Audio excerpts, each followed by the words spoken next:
చూసావా? చూశాను. వాడు నా మీద పెట్టుకున్న ప్రేమ మూర్ఖత్వం అని చెప్పాలో, పిచ్చితనం అని చెప్పాలో, లేక అది నిజమైన ప్రేమని చెప్పాలో నాకు అర్థం కావట్లేదు. రేయ్ వెళ్ళండి రా, నేను నా పవిత్రత పర్సనల్ గా మాట్లాడాలి. ఎందుకు ఇట్లా టార్చర్ చేస్తున్నారు? అదేం కుదరదు. మీ ప్రేమ మాటలు మేము వినాల్సిందే. అయ్యో. పవిత్ర, సూర్య పిలుస్తున్నాడు. పవిత్ర, చూడు, సూర్య పిలుస్తున్నాడు. కలిసి వచ్చి 5 నిమిషాలు కూడా కాలేదు, అంతలోనే ఫోన్ చేస్తున్నాడు. రాస్కల్.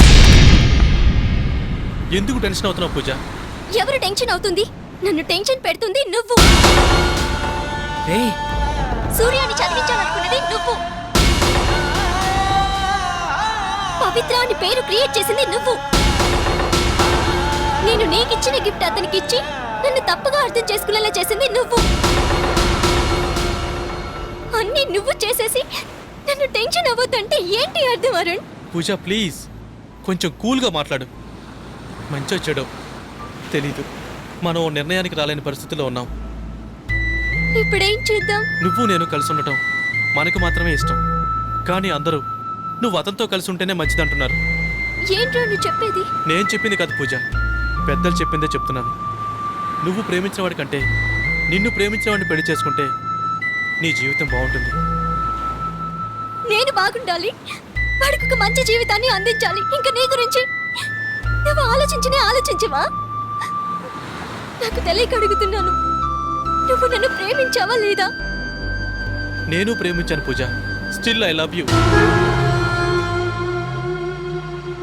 మరి ఇంకేంటి? నీ మెళ్ళలో తాళి కట్టమని నువ్వు అడిగితే అది సూర్య సమాధి మీద నేను కట్టాలి.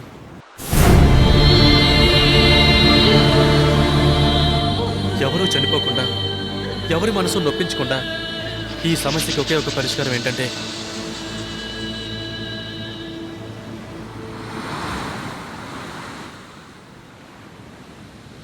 నువ్వు సూర్యాన్ని పెళ్లి చేసుకుని తీరాలి.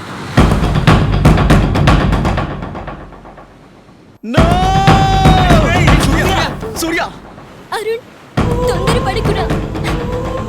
నన్ను వదిలి ఒక్క నిమిషమైనా ఉండగలవా? చెప్పురా, నీ వల్ల అవుతుందా? కొంచెం కష్టమే. ఒక 10 రోజులు మనసు కష్టంగా ఉంటుంది, ఆ తర్వాత అదే అలవాటు అవుతుంది. కానీ సూర్య అలా కాదు పూజ, నువ్వు లేకపోతే చచ్చిపోతాడు. ఎలా చూసినా నువ్వు అతన్ని చేసుకోవడమే కరెక్ట్.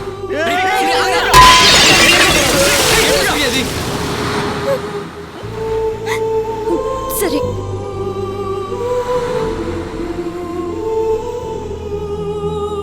పూజ నన్ను వదిలి ఒక్కరోజు ఉండగలిగినా నేను ఉండగలనురా.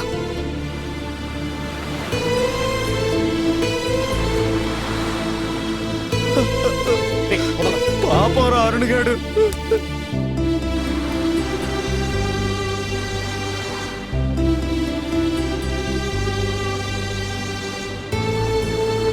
తప్పు చేశారా, అయ్యో.